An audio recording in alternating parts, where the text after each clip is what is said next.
welcome back, and welcome back. We are getting ready to make some goodness up in here. We're going to use some extra virgin olive oil, black pepper, garlic salt, minced garlic, beef broccoli, butter, that's parsley. And then these are some neat little beef fine cubes that I found in the store that we're going to use that I had in the freezer. Here is your shot of everything that we're going to use to make this amazing dish. And this is going to be our Instapot garlic butter beef cubes. I'll be back. All right, the first thing we're going to do is get this baby in saute mode. We're going to give it a second to warm up. And I'll be right back. And I just mean 1 minute. That's all it takes. Okay, we've got it good and hot. And so the next thing, I'm trying to hold this and do this at the same time. So the next thing we're going to do is go in with some olive oil. Okay, enough to cover the bottom. And then we're going to get that meat in there. All right? I'll be right back. Okay, we've got that meat in there. I'm going to go in with a good tablespoon of garlic salt and a good tablespoon of black pepper. And we're just going to saute this meat up a little bit just to get the process going, okay? So I'll be back in 1 minute. Okay, this is what our meat is looking like. Doesn't it look delicious? So I'm going to let this go just to get pretty much all that pink out of there. So it's going to probably take me about 3 minutes.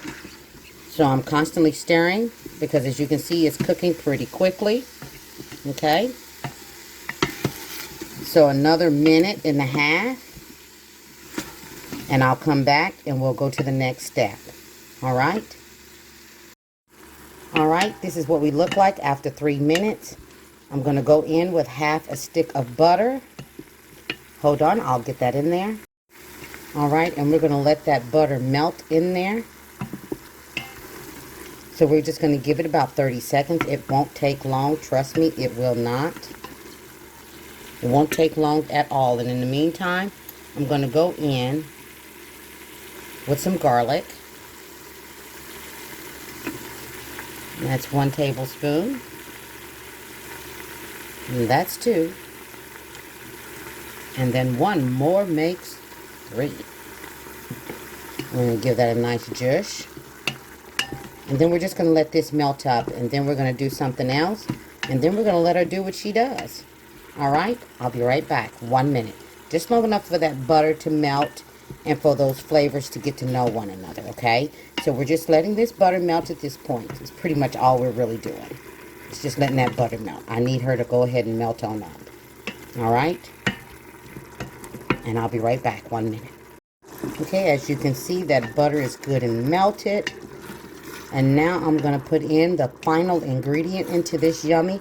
You can also use the stew meat for this, but you'll need to cook it a little longer if you do that, which is why I brought this out the freezer. It's time to cook it. I'm going to go in with that can of beef broth. Okay. I'm going to give her a nice little zhuzh. Mix all those delicious flavors together. Let them know that they are friends. Okay. And so now what I'm going to do is I'm going to put the lid on and we're going to pressure cook her. Okay. All right, here we go. We're going to pressure cook her and we're going to do it for 45 minutes.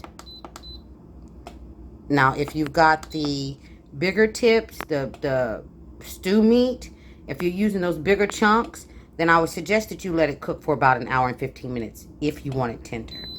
So we're going to let her go. And I'll be back in 45 minutes. All right, I just took the lid off. Almost looked like ground beef, but it's not. And then this is where we enter in with the parsley.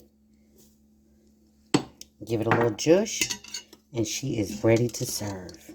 Look at that. Absolutely delicious. I'm going to plate her up and let you see what she looks like. I'll be right back. And there she is, over a bed of rice. Things made easy with Gigi. All day, every day. Everybody be blessed and stay safe. know that you're going to see Gigi on the next one. Look at that. Take care, you guys.